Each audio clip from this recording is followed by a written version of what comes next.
Bonjour et bienvenue dans votre agenda, voici les événements que nous vous proposons.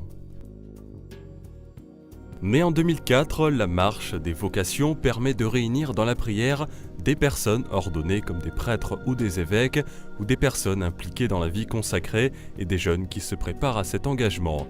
Un temps de foi, de prière et d'espérance donc en cette année de la vie consacrée et à l'heure où le nombre de vocations chute en Belgique.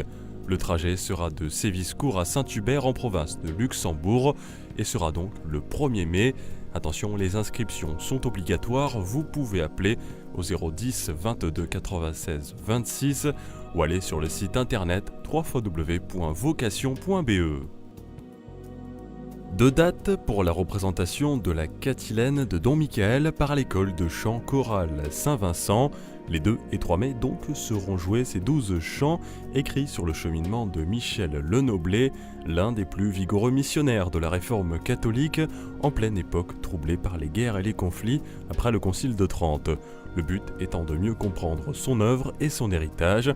Les 2 représentations se dérouleront en Bretagne à l'église du Conquet le samedi 2 et l'église de Plouguerneau le dimanche 3 mai. Pour en savoir plus, www.diocèse-quimper.fr. Le 3 mai, les chrétiens d'Orient accueillis en Midi-Pyrénées et tous ceux qui les soutiennent seront en pèlerinage à Lourdes en présence du père Horacio Brito, recteur des sanctuaires. Au programme de cette journée, une messe à l'église du Sacré-Cœur, suivie d'une procession vers la grotte et d'un temps de prière, et en soirée, une procession au flambeau. Un temps donc d'union de prière pour les chrétiens persécutés en Orient. Pour en savoir plus, www.lourdes-france.org ou vous pouvez appeler au 05 62 42 78 78. Le Holy Date, festival chrétien par les jeunes et pour les jeunes, reprend ses droits pour la 5e année, le samedi 2 mai sur le parvis de la basilique cathédrale Saint-Denis.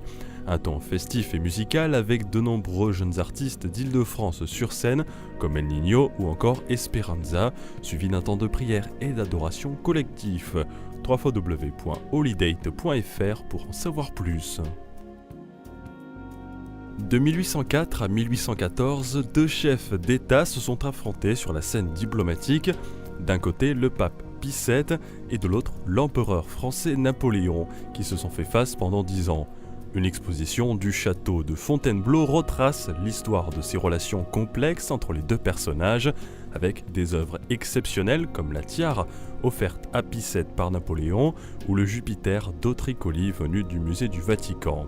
Une exposition qui se tiendra jusqu'au 29 juin.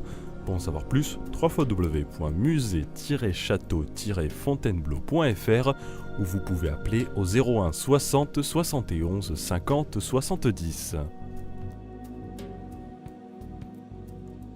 Et n'hésitez pas à nous tenir au courant s'il y a des événements que vous connaissez, soit par mail à agenda@ktotv.com ou à l'adresse postale qui s'affiche sur vos écrans. Et on se quitte en musique avec un extrait de l'album Our Lady of Armena Choir du chœur Notre-Dame d'Arménie et leur titre Were You There. Bon week-end.